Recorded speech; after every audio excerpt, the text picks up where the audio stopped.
Matapos ang kabiguan sa kamay ni Jason Maloney para sa isang world title fight ng ating kababayan na si Vincent Astrolabio sa pamamagitan ng isang majority decision. Champion of the world. That's ridiculous. From the land down under, Jason Mayhem Maloney! They try to rob him.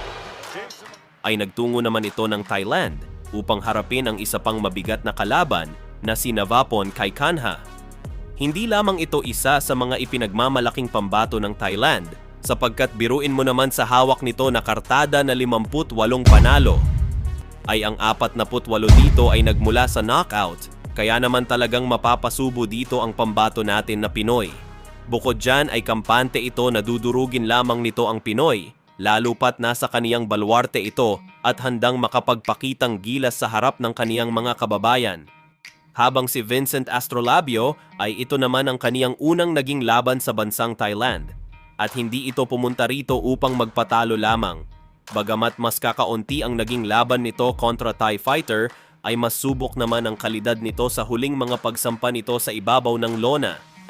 Kabilang ang paggiba ni Astrolabio sa mga kilalang boksingero katulad ni Guillermo Rigondo at Nikolai Potapov. Ngunit bago natin umpisahan ang kanilang maaksyon na naging laban, ay baka pwedeng pakipindot mo na din ang like button. Magkomento ka na rin kung nasa ang lugar ka para naman malaman ko kung hanggang saan nga ba nakaabot itong ating video. Marami pong salamat. Dito sa pagpasok ng first round ay dire-diretsong pag-atake agad ang ginawa ng Pinoy, habang nag-aantay lamang ng tamang timing itong pambato ng Thailand. จังหวะอยู่ ตัวมาแล้วอู้ขวาไหมนี่ครับนี่ครับมาแล้วครับใช่ครับมีอัปคัดมาแล้วครับ โอ้ยเป็นนะครับ ครับอู้ขวาแรกกันครับมาครับ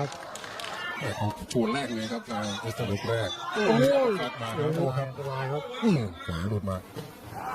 ครับความตื่นเต้นความมั่นใจหายไปหรือเปล่าที่หน้าเสียแต้มเลยอ่ะ เกมพลิกเลยครับมาครับยังมีโอกาสอยู่ครับเอาไงครับรอบคุณโอ้โหกรรมการตัดสินใจยุติดีครับ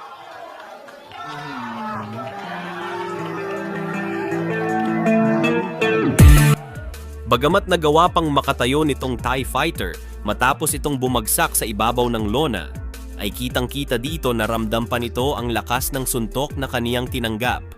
Hanggang sa muli na naman itong pinaulanan ni Vincent Astrolabio ng mga combination bagay na tama lamang upang itigil na ng third man ang laban para na rin sa kaligtasan ng isang boksingero.